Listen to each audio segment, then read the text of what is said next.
আমরা যেহেতু agency run করি, সো আমরা আমাদের ক্লায়েন্টের জন্য যখন রিসার্চ করি তখন বাংলাদেশ মার্কেট যেহেতু ইন্ডিয়া, পাকিস্তান বা এইসব সিমিলার কান্ট্রির সাথে অনেকটা মিলে এবং বিহেভিয়ারটা অনেকটা মিলে যায়, তখন আমরা এইসব কান্ট্রিতে অনেক দেখি যে ওরা কী করতেছে। বিশেষ করে ইন্ডিয়াতে আমরা অনেক বেশি নজর দিই। সো আমরা একটা জিনিস দেখি যে ইন্ডিয়াতে ইনস্টাগ্রামটা অনেক পপুলার, বিশেষ করে যারা ইয়াং এইজ এবং ফিমেল প্রোডাক্ট নিয়ে কাজ করে তাদের ক্ষেত্রে এই জিনিসটা অনেক পপুলার হয়ে যায়। সো এই জিনিসটা এখন রিসেন্টলি আমরা বাংলাদেশেও দেখতেছি এই হাইপটা তৈরি হইতেছে।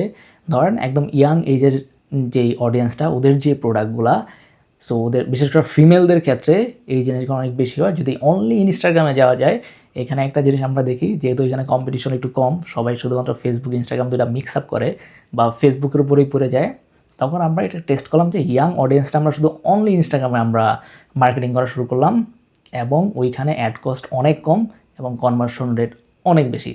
সো আপনাদের যারা এই ইন্ডাস্ট্রি নিয়ে কাজ করতেছেন, ধরেন ইয়াং যারা অডিয়েন্সকে টার্গেট করে প্রোডাক্ট নিয়ে আসছেন, তারা কিন্তু অনলি ইনস্টাগ্রাম বেস মার্কেটিং করতে পারেন এবং এটা দেখতে পারেন যে আপনাদের বিজনেসটা কত গ্রো করে।